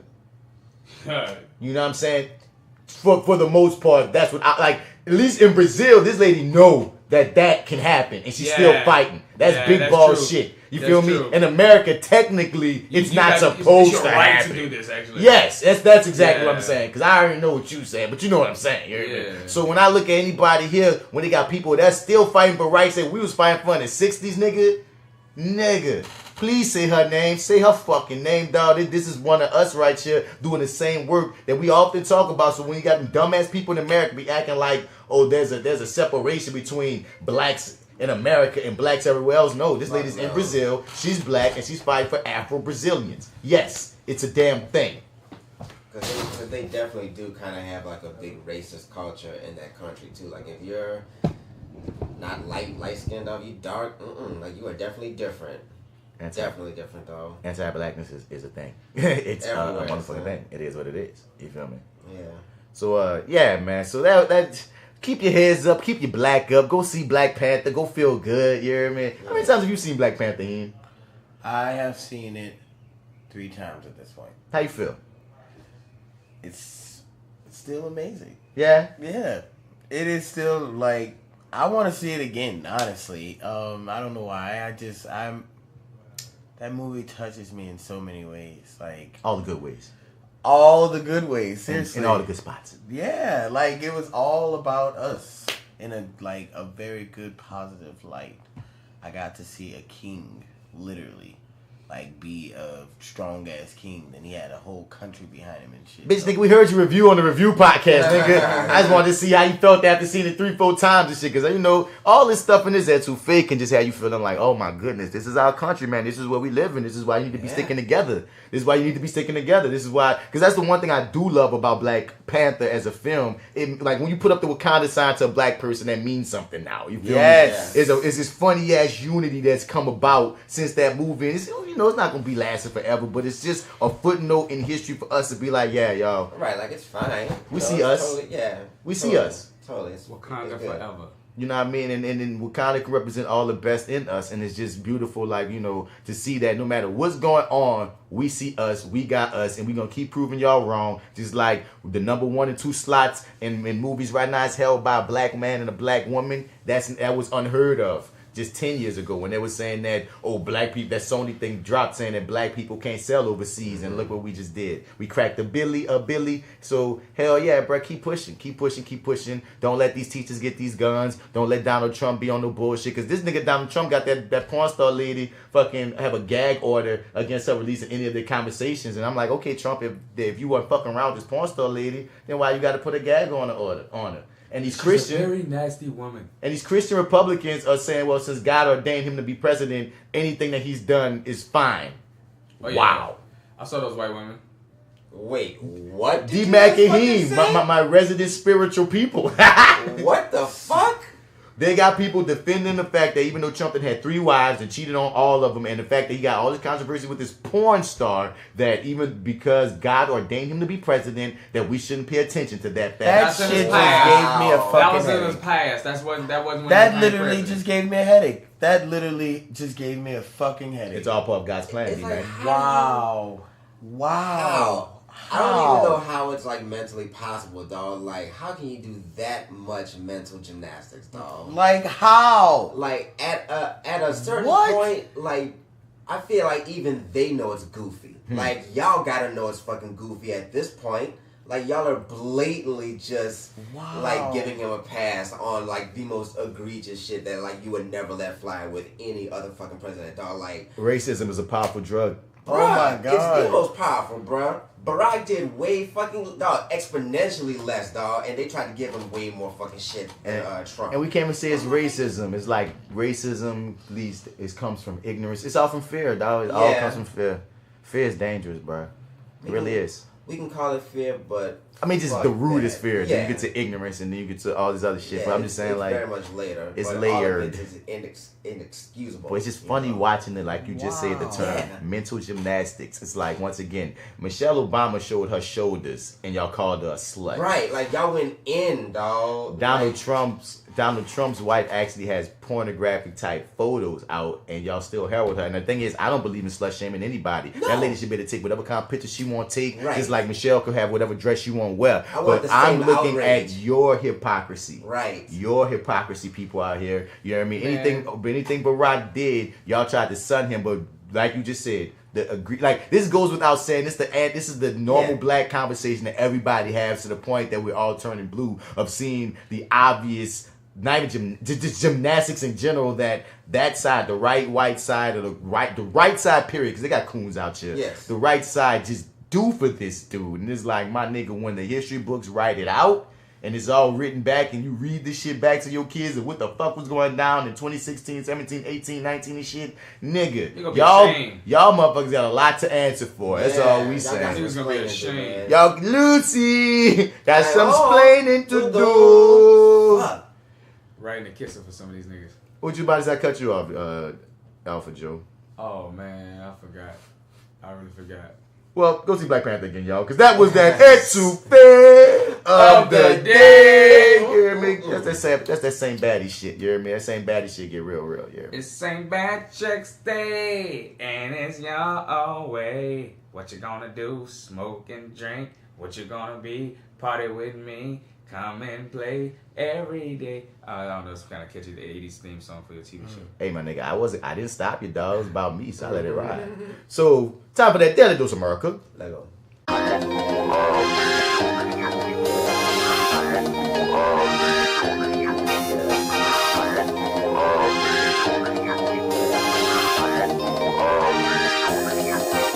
So, on side A, we went into the whole deal of what happened with Desus and Mero on DJ Envy, on the Breakfast Club. What happened with DJ Envy and all that craziness, and how he did some bitch made type things. I can't call it bitch made type shit, but some questionable. I won't go that light, because it was harder than questionable, but not as hard. That nigga did some light skin ass nigga shit, son. He did some light skin ass, insecure, put up to. Fucking. It was lightweight. It was lightweight fuckboy. Okay. Nah, I don't know if I'm gonna call it a fuckboy. I think that's a little harsh. Yeah, I think it is a bit harsh. I was gonna say goofy. It was pretty fucking goofy. I'll go with goofy for now. Yeah. For now. Man, it was classless. I won't call it classless, because at the end of the day, and it wasn't hard. It wasn't hard, but at the end of the day, you know what I mean. Soft. I will always give some type of respect to a man defending his wife. Mm-hmm. Yes. So the fact that I'm gonna give it that much, I'm gonna give, but that's where. But you got it though. But that's where it stops, because everything else about it, how you went about it, how you could have done. And what I did with those Americans about to break it down even further for us, and we're gonna talk about it too. But basically, how he played it. For people that didn't listen to side A, who've been don't know about the DJ Envy situation, but decided to listen to side B apparently. Desus and Mero, you know, the cast, what they call themselves, cultural commentators or whatever, and they comment on the culture or whatnot. And they funny cats. They just crack jokes on everybody, just like the Breakfast Club, ironically. Yeah. And there's this thing that came up a month ago of DJ Envy and his wife Gia were on The Real talking about DJ Envy cheating on her with Erica Mena all that time ago. And basically, they cracked a little quick little joke, and even after the joke, they laughed like, I don't know what I'm talking about, but basically, he was saying that I was with Sean at home, I was DJ Envy in the streets, and his wife was like, I didn't know DJ Envy, and then Desus hit a joke on it. He's like, what, you knew them DJ Envy checks though? And He and DJ Envy took that as saying that she was only there for the checks. That's your insecurity, buddy, because that's not what that man said. Y'all, you could like, because DJ Envy was like, bro, I've been knowing this since I was 15 and all this and all that. I'm like, okay, niggas must often say that this fine ass woman shouldn't be with you or something. Because look, nigga, why you tripping at her? Because at the end of the day, whether you knew it since she was 11 or you knew it since she was 41, nigga, if y'all are married, she do like them checks that you bringing into the household. So, nigga, what woman want, nigga? Exactly. It's not even. That's not saying that she's only there for the checks. You just went left. Like, you decided to go left, and you decided to go left on them a month later. So their response is hilarious to me, and we only gonna play some of it. But Desus and Mero, after being on the show and after DJ Envy even walked out, at first they said we ain't gonna talk about it no more. But after he walked out, I guess all bets were off, and Desus and Mero said, "Well, we on our show. Of course we gonna talk about it. We wouldn't be us if we didn't." What be our show, nigga? Straight up. Charlamagne told him he wanted them to talk about it on this shit. He said, "Yeah, bro, yeah," and you know they couldn't disappoint. So. Right. This morning, DJ Envy got his light-skinned gum-soaked feelings on the Breakfast Club. Wow, the Biscuit Bandit strikes again. That's right. The most illustrious podcast in the world, the #1 show at late night, was ambushed. Where he walked is a power 105.1. Unbelievable. We entered the octagon. No warning. To promo our tour. And where we get nothing feelings, nothing but light-skinned feelings. Emotions, feelings. Let's roll this beautiful. Nothing but light-skinned feelings. The butter footage. Look at this. Pancake batter emotion. This shit. Good morning, everybody. It's DJ Envy, Angela Yee, Charlamagne the God. We are the Breakfast Club. We got 2 guests in the building. Why ain't there special guests, We man? got Dickhead and Pussy. Stop. Hold on. Did my nephew write that for you? like, at least give me a Desus and zero or something. Zero, something. Come on, Dickhead and Pussy. Like, there's no P. You didn't even try. Did you? Yo, come on, my nigga. I mean, in that 10 minutes we saw you outside the studio before we did the interview and you didn't talk to us, maybe you could came up with a better name there. When you was in the panic room, maybe you could have gotten it up. Nah, that's something that we spoke on our was the fact that, nigga, you saw me outside. You saw me before this even started. You decided to ambush me. Now, one thing DJ Envy said on that who was talking to TMZ said, well, since you decided to say what you said in public, I want to get at you in public. And it's like, don't want to do this in That's public. the only way you can go about this by being a bitch ass nigga. That's the only way out. That's the only way of being like, oh, you go to public, nigga, please. You could have talked about it in public after you addressed it in private and had to handle it way better in public. You got mad in private. You could have handled this shit in private and still talked about it in public without ambushing niggas and trying to like. The realest thing you said, D-Mac, on side A was, bruh, how you gonna start shit in an environment where you know shit can't pop off? Right. Like, come on, Brian. Yeah, man. That's fake, man. You on your P's and Q's like a little pussy. Right? Let's continue our interview. Why ain't there special guests, We got man? Dickhead and Pussy. Wow. That's it, though. Those 3 classes that I'm about to snuff this nigga. Rolling back. This is a boss reaction. There's only 2 times when people go, wow. That's when a nigga's lying and a nigga's like, oh, I'm out to hit somebody. Wow. Usually we are. I would always like to start off by saying, welcome, thank you for having us here at Breakfast Club. You trying to be cordial, media trainer Jesus, you know what I'm saying? Listen, I'm not gonna fuck up a bag because I'm in my bag. You guys have always been very nice to us, helped us through our career. Elevated us with interviews. My guys, what's wrong with all this play? What's going on? Let's start with this. You owe my wife an apology. We owe your wife an apology? What we do? When you insinuated that she was there for a check. Look at our faces. We're like, what is he talking about? We're talking about Trump, something loud. We talking about Putin. We talking about shit on the wall. Nerve that we had salad. And even watching this back, it screams up, your wife put you up to this. And another issue that I got to this degree, and we're gonna most likely get into this on the Mentally Radio Show later, is the fact that the level of dog, like it seems more like you're mad about this because your ego was attacked more so than anything about your wife. You know what I mean? It don't seem like you.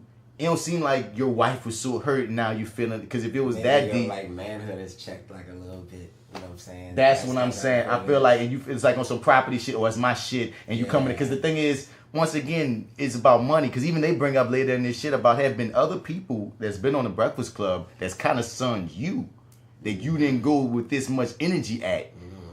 that you know what I mean? That hey nigga, if you gonna have that energy. And nigga, we said this slick thing about her liking your money, not you know what I mean? Not even liking your money, they acknowledging like nigga, you can't say you don't know who the fuck DJ Envy is, since DJ Envy is who brings home the checks. No. But it's not even who brings home the checks because she got her own money. Not saying her own money. I'm just saying. You know what I'm saying? You know. So that's why I'm just trying to leave it as simple as she likes your she likes the money that you bring in. You know what I'm saying? Because not saying you don't bring in money, but something about that is a that is deep. That's a pressure point. You said it like AlphaJoe said it. The insecurity, dog. The insecurity is there, and it felt like it's more about you won't put it on it's for my family. No, and in a public space, they cracked a joke on you that you didn't like, and you don't want people repeating, and you don't want your kids thinking about, and you got in your like you said feelings. It's so whack. It's whack. It's not even goofy. It's whack. It's just whack. It's just whack. But you get your apology though. That's the thing. Everybody get to that too, son. Cause come on, son. Oh, you already know, because you saw this already. So it's like, come on, son. Mama's fucking nigga. Like, what are you talking about? Be more specific. Yeah, like I mean, I don't want to brag. We do 4 shows a week, my guy. Like, okay, I think them niggas didn't know what he was talking about though. Yes, she did. Wait, what you say? I think them niggas knew what Envy was talking about. Nah, son, the joke was so small and minute that you can really pass that over, son. Like, son, if you come and say we disrespected your wife, your apology. No, not that they disrespected his wife, but I think that they knew the joke that Envy was talking about. I don't think so. I think that joke. You don't think so? Because dog, I be watching these shows, so them niggas make jokes all the time and be so fly by like this. Granted, but dog, like they are content creators, dog. Like you fucking know what you do. You coming on the show thinking about a tour you might ain't on this, dog. This is early 6 in the morning. I think they knew because later on they did say that I thought you was gonna come back with a joke at us. They did say that. So I feel like they did know just because they said that. I'm gonna give this to you as well, D-Mac. I think that they knew. I think they was trolling fucking with a bit to see if he was gonna say it for real because it's like how often do they talk about Envy though? You know what I mean? Like, because like you said, I know what you're talking about. If they do, like they say, they do like 4 shows a week. They do a lot of content. So I can see how they could forget a joke and like the specificities of the joke. Yeah. But I feel like they know they joked on that nigga before. Like, you know what I'm saying? Like, hey, I'm not gonna remember what I said. Like, what joke? Which one? Right. which joke? You hear me? So I think there's truth in both of what y'all say. They may have not remembered the specific joke, but they knew that they joked on that nigga. So going on that nigga's show that he might bring up a time when we was kind of clowning him that time a month ago. That's what's even so whack about it. And then it was a month prior. You waited all the time? I'm like, really? You said it exactly. I heard it. And so you feel, we're going to piss off meter? The big drinks meter. Look at him. Boss it up. Boss it up. Oh, man. A super combo. Is that meter, that's him getting mad at us, or is that like all the interviews where he was wild buns, and now it's finally coming out? It's all coming out, yeah. It's okay. He's over 9,000 now. You feel... Right there. Yeah, you let's hear the clip. Hold on, you. We got the clip. Since 15. All right, let's hear the clip. I'm talking. Since 15. I'm talking. That's what I'm talking. That's what you do, my nigga. Right, the press 100. And he want that story to be out there. She been with me since 15 and I haven't, and she you was had to justify it. It's like, son, you hurt, huh? You really hurt. You hit. Yeah. You hear me? This cause she bad. Something about having that bad bitch is like a core thing for him. Like that, in maybe a very partial way, defines him. Yeah. In some kind of small way. He's been clowned. Like how you got her. Same way you got clowned Erica Mena. So it's like when Erica Mena get the money. Wait, I'm talking. I don't know what y'all saying. Go ahead. I just saying he probably clowned her, you know what I'm saying? The same way he probably clowned her by Erica Mena. Like, dog, but the only reason he could get Erica Mena is because he's DJ Envy. We already talked about that, you did. But the fact that he been having gear and she bad, and he ain't always been DJ Envy. He said since 15. If you'd had this bad, she probably been badder since she was younger. You done had this bad woman, this bad girl, whatever, since you was 15 years old. And he a simple looking nigga right now. So he's probably even a simpler looking nigga back then. He got her personality. He's not a bad looking nigga. I mean, like the nigga ain't chap. He a normal looking nigga though. He ain't a nigga that if I see your chick and she a dime, when I look at him, I don't think I know that nigga got a dime. They got certain niggas you look at like if this nigga bitch ain't bad, I'm kind of surprised. If I look at him, if he bring a good looking girl, I'm like, oh, he pulled a good looking girl. If he bring a bad looking, if he bring a chick that's not as attractive, I'm not gonna be surprised either. I'm like, oh, okay, that's his wife. You know what I mean? Certain cats be having wives. I be like, oh, damn, okay. Certain chicks be having husbands. I be like, oh, that's who you gave a shot to. Okay. Yeah. So it's like when I look at DJ Envy, when I peep how he is, even on the Breakfast Club, he ain't got one of those personas to me. Right. He seems simple. This is a simple cat. I feel like you gotta have some kind of persona if you got that platform, though, right? He has a personality, but he's the DJ. He's a DJ. But he's the anchor for the personalities of Charlamagne and the guests. So you think it's more about Charlamagne and the guests and Yee? It's like, okay, Yee the chick. So that's what she gets the respect of. She's the woman of the show. You feel me? Sometimes Envy talk his shit. Well, actually, you know what I mean? Sometimes Envy talk his he shit. is also the fucking true, like, informer. Like, she's the one with She got the news and the facts she got the times. questions. But sometimes Charlamagne has that too. Yeah. And sometimes Envy, Well, Charlamagne calls out the bullshit. What Charlamagne do? But sometimes Charlamagne have facts. I'm about to say, do I remember Envy having facts? Sometimes Envy. Like, facts. Charlamagne's the hothead. You could replace Envy. You couldn't replace Charlamagne and Yee. You think you could replace it? If I think about the Breakfast Club, because like sometimes Envy talk his shit. I can't say Envy don't never talk his shit. But if I was looking at the Breakfast Club makeup, if you replace Envy with another cat, it wouldn't be as damning as if you lost Charlamagne on that show. If you lost Charlamagne, I don't want to hear it. wouldn't even be the Breakfast Club. Nah. After that, you gotta son. have Charlamagne. And all I'm saying is, if he been with this Gordon, and I'm gonna say this off the dump, dog. You can be a good looking nigga with a bad bitch, quote unquote, and a nigga still be like, how that nigga got her. Like niggas just are just primed to hate on you when you got a good looking person on your arm. So when you take it to a nigga that might have an insecurity, you know what I mean, that's been with this woman all this time, because it's exposed, Envy. It's exposed. These niggas hit a nerve. DJ Envy. Yeah, man. For sure. So yes, oh shit. No. Oh god. Oh. Ha ha ha. I mean, I'll come back to this. I didn't even know that. This morning. That's a real thought. Bro, we're talking about Trump combo. They said that super combo. Right, the press 100 and check the stats. Don't play with me, nigga. Before I had $1, she was making more money than me. So to insinuate that she was there for a check or she's good with Envy's check is a disrespect to me. Okay, can I hear the clip? Play the clip, nigga. Please. Like I was Rashawn at home, but in the streets I was DJ Envy. So it was two different people. And I didn't know DJ Envy. Right. And it was a situation. You know the DJ Envy check though? What? I don't know. Wait. At the end, what did I say? I don't know. I was being messy, right? So we made a joke about you being on a show with your wife discussing why. I don't gotta say it. Y'all know why y'all was there. You know what I'm saying? Okay, we made a joke about that. And you getting mad at me? Fam, you went on a nationally televised show. A syndicated show. This shit comes on in the room. My nigga. Come on. You turn the TV on this day and Mario Lopez is talking about it. That's your. Come on TV, dressed like you were going to Essence Fest to talk about your marriage. Dressed like you was going to Essence Fest. You think we was gonna joke on you? Come on, my nigga. You look like a sexy waiter. Come on. No, what? Party for That nigga do look like a fucking waiter. You're the DJ? I was thinking the same thing when I saw that white jacket. I was like, why is he wearing that white jacket like that? Like it looks like a fucking like a servant. Because his wife told him to, because it had matched her dress. You saw that shit, it matched her dress. Okay. That's why. Match, You gonna nigga. match, huh? Hey, we talking about your cheating ass. The DJ Envy I didn't know. I didn't know DJ. You hear me, Rashawn? Do you hear me, Rashawn? Wow. God. Wow. Damn it. Envy, check me. That's a little disrespectful, bro. That was a joke, Envy. For real? Joke when you talk about my wife. All right, I apologize then. I apologize. You know what? I low key I was disappointed because I was like, I thought it was cool. I thought it was on some Hollywood boy shit, but that's where we at. Because you know he could have called us. He could have called us. Charlamagne got my number. Buddy got a number. Everybody got numbers. He got people's numbers, right? Because apparently you had time to call Joe Budden about this shit instead of calling us directly. Well. Throw the T out there. Well. Ooh. T is hot. That's hot. That's too hot. So you got niggas' numbers, DJ Envy? You got niggas' contacts, Envy. DJ Envy. You got niggas' numbers, dog. Like a man, though.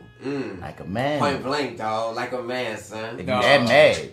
That nigga wife said you better handle this on the radio. Yeah, but man. you can't call us. Ooh. You gonna talk your little gossiping bullshit to a whole nother party. Ain't got nothing to do with us. And you got our numbers. And I feel like DJ Envy older than both of these niggas. These niggas seem a little bit younger. Like DJ Envy really could have called these young niggas and be like, "What's up?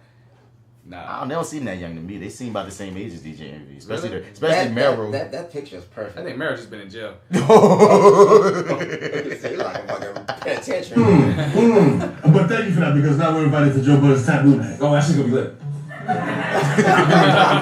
know what I'm saying? You talk about my wife. All right, I apologize then. You see what I'm saying? You can talk about me all day. You can All right. talk to me, but when it comes about my wife and my family, it's a little disrespectful. That's how the boss up. The voice ain't matching. The voice ain't matching the second nigga. Come on. What's up, son? No, just say he just still about my wife and my family. And then it got so New York, dog. I was like, come on, Envy, dog. But nothing is more New York than Desus and Mero having this bear in the background with Tim's and a Yankee hat. Right. They are so New York. New York. It's awesome New York shit, Right, B. for Facts. Nigga, adjust your levels. Never do another joke You about should you. know that. But you got kids and a wife. No, I feel you, I hear that. But I'm holding that mic like I wish I was holding it back. Like, yeah, you can't keep talking. There is no but. No, there has to be. There is no but when it comes to wife and kids. There is no but. But You can look, talk about me all you want, make fun of me all you want, but when it's wife and kids, there is no but. look at my Instagram comments. It's I don't full of look at like, your Instagram yo. comments. His Instagram comments is wild, crazy. You know what I'm saying? Your kids is ugly. All types of wild Yo, shit. look at your crazy Jew wife. Like, nigga. Oh, wow, damn. Yeah, it's wild. Why us though? Why us? Why you have that energy from me? Or Trey Songz. Damn. When my wife heard it, she thought it was disrespectful too. Really? Absolutely disrespectful. Okay, I'm sorry. I thought we was cool. I thought we was cool. I thought it was like a jokey joke. No, it's a jokey thing when you joke about All me. right. You could joke about me. I did not know that. Here's my question. You felt that strongly. Your wife wanted an apology. Why didn't you call us that same night? Why you wait until we come on your show and now you have one of the most highly trafficked viral clips going and y'all trending on Twitter? How strong is the brand? Keep checking. Like we said, son, I ain't about to play the rest. Y'all go find it on Desus and Mero's site. They got like about 6 more minutes of this, and they going in. It's hilarious. It's the freaking icing on the cake of the whole situation or whatnot. But once again, as we said on side A, you can hear it now on side B. The situation was unnecessary, dog. He got in his light skin feelings, as AlphaJoe, our resident light skin nigga, said, and it was unnecessary. It was embarrassing. Like, cause even watching it more and more, it's becoming cringeworthy. Like, dog, like these dudes are opening the wounds, nigga. If you was that mad and your wife was that disrespected, dog, hit him up. Even in the 10 minutes when you first saw him, talk, say what you gotta say. You hear me? Check him then. Yeah. You hear me? Because the thing on, he's telling TMZ to the white people, I mean, it just had to be checked. We cool, ain't no beef. I wonder if ain't gonna be no beef if once you see this shit. You know what I mean? Once they done clowned your ass and they said, nigga, we was about putting hands on you. Because they even break down that part with Mero even say, hey, we can step outside. I think there's supposed to be a response from DJ Envy. To this, I saw the response to TMZ, but you think DJ Envy already... Maybe that's the thing you're talking about then. That's because he was talking to, it's him and he's looking straight at the camera and he got like on a white shirt. I think so, yeah, okay. But likes white. Huh? I said he likes white, huh? Like, apparently, huh? But like, yeah, son. But like, check it out. It's just funny shit, dog. Hearing us comment on the commenters that comment on the commenters. That's what he just fucking did, basically. But yeah, dog, don't be real about yours, dog. Like when they talk about that term real gets oversaturated, overused. You real, this real, that's real. I'm real. We the realest. It's the realest. It's the trillest. It's the realest. The villest. The billest. It's like, come on, man. But certain things you just got. I think we all can have a consensus on of if you got an issue with that man, talk to that man. You don't need no camera. You don't need no camera for all that. You hear me? If it's really a true issue and it wasn't about the yin yang and the ha and the rah rah. And that's what that seemed like, DJ Envy. That's all we saying, Mr. Rashawn. I don't know you, dog. Hopefully I get big enough for you to come back to this and I can say that to your face, but I'm saying right motherfucking now, I didn't think it was real, son. He said, my wife thought it was disrespectful too. Hey, man. That's what this is all about. That's what it's all about. You and your wife got thin skin. Jeez. Thin. After if you didn't have this since 15 and you've been getting ripped since you was 15, dog, at this part of your career, people have said worse things to you. I'm about to go watch that Trey Songz video after we get off this podcast out of pure curiosity. Because I remember he did spaz out on the Breakfast Club, but they making me feel like there's a part that I missed where he went in on Envy. Oh, I need to see this. You hear me? Nigga fucking his wife. I mean, I won't get into that business. But anyway, let's get into the hero highlight. That nigga might be I'm not going to connect that. But anyway, hero highlight. Y'all connect the dots on your own, y'all. Stop the madness. Stop the madness. Stop the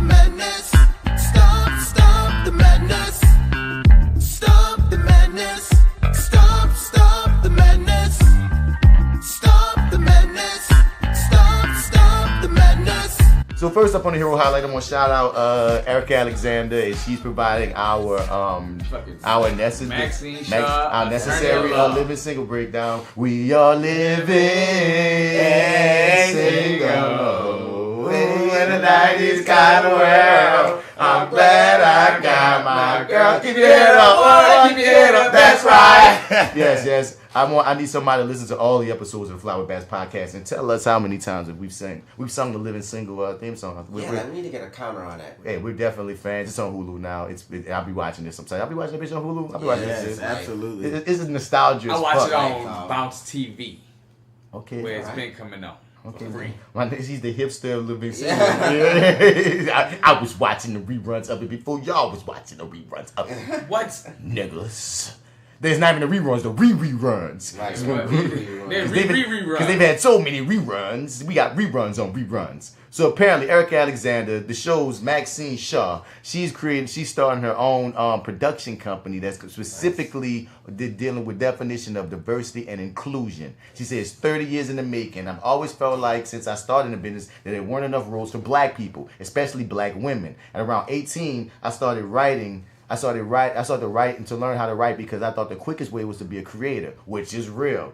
And she's going in. Like, I want y'all to find it, look it up. It's on Shadow and Act, and she's basically going in about how Color Farm is going to be looking for, that's the name of the brand, Color Farm, is going to be looking for more than just scripts. They're going to be looking for podcasts, plays, graphic novels. We're gonna be hollering at you. We'll be sending you some looking for podcasts, you looking for scripts, you looking for actors, nigga, what's up? I'm trying to ride the Maverick. So I can't wait to see what's going on with Color Farm, because that's what we need to actually make the change. People be like, why y'all mad at the Oscars and why y'all mad at the Golden Globes? Dog, the issue is really that we need people in executive positions looking out for us specifically. Right. People of color, women of color, men of color. You hear me? We need that. If you don't got the people in the power positions, nigga, shit ain't gonna never change. Right. Straight up and down. If you don't have a conversation, it's never gonna lead nowhere. Some people say we shouldn't even have a conversation. Y'all dumb fucks for that. Shit ain't gonna ever change if everybody ain't included. And if everybody ain't equally respected. And we need people in power that understand exactly what the fuck you just said. The power is the thing. You hear me? The people in power, the influence, the assets. You dig? So big up to Erica Alexander. I hope She's so beautiful, dog. Yeah, she is. She look like she hasn't really aged. I know her from a lot of other movies and TV shows. This and the third. But it's, forever be Maxine Shaw. Big ups to Nickelodeon, which I was gonna shout them out in the Hero Highlight for going off the air for 17 minutes to support those kids in that walkout, so they get a Hero Highlight shout out. Big ups to Donald Glover. What have you done? What epicness have you done now? He's always doing epicness. I need to see his new episode too. I got it. He was on a Late Show a few weeks ago. He and Colbert asked him. Colbert. Yeah. Oh, I gotta see. And the Girl Scout was rapping about cookies and to his bread bone. Nice.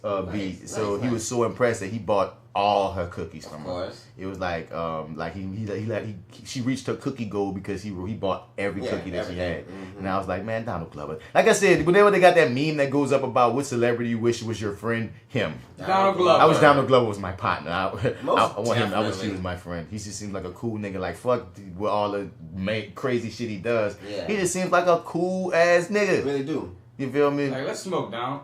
Can we smoke? Right, can we? And the last up on the Hero Highlight, big ups to the Canadian doctors. It was 500 Canadian doctors that protested raises for themselves because they felt like they were being paid too much and that the money should go out and allocate it to other people. That is not the American way. That is why y'all are Canada. Okay? That is why y'all are fucking Canada, dog. You have shit like this. How fucking rich are you, motherfucker? They also have universal health care. Right. So their doctors are already saying we're getting paid too much in a universal health care system. How much are y'all bitches making, dog? We don't even work, y'all. It's a universal health care. How rich do you have to be like, we are going to go on protest about getting paid a raise? Just one example of many. A physician in Canada is paid $260,924 for clinical services by the government. That's $339,000 Canadian per year on average, according to a report. So nigga, they making cake. Nigga. A family physician is making $211,717. A family physician, that's a house nurse. And that is $275,000 Canadian. for clinical service, nigga. A surgical specialist is making $354,915 a year, and that's $461,000 Canadian.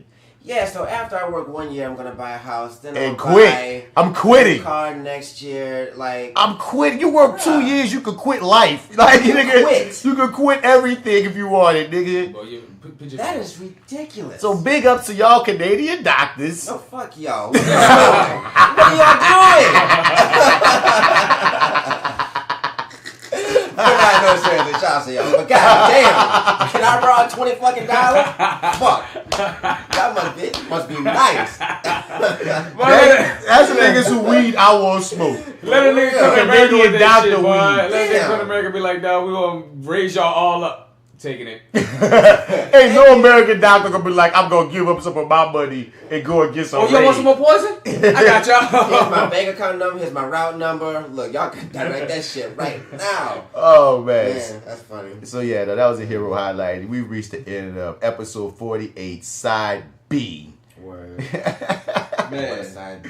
Oh man, what a B-Day episode, man. But yeah, man. So once again, like I said earlier, man, hit us up on flywithbats@gmail.com with all your comments, things that you got on your mind. We want to hear it, you dig?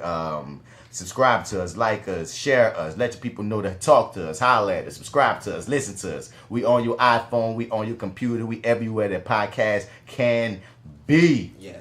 You dig? This is that actor guy, Martin Bats Bradford. You can find me on all your social media platforms at Mr. Bats. Spell it Mr. Out or you ain't gonna find me. And yeah, man, this was side B. This was fun, man. We're gonna see y'all in a couple of weeks. Yeah, and you already know this be your boy D Mac, and you can check me out everywhere on your social media at FrenchBread_kid, and make sure you check out my t-shirt brand.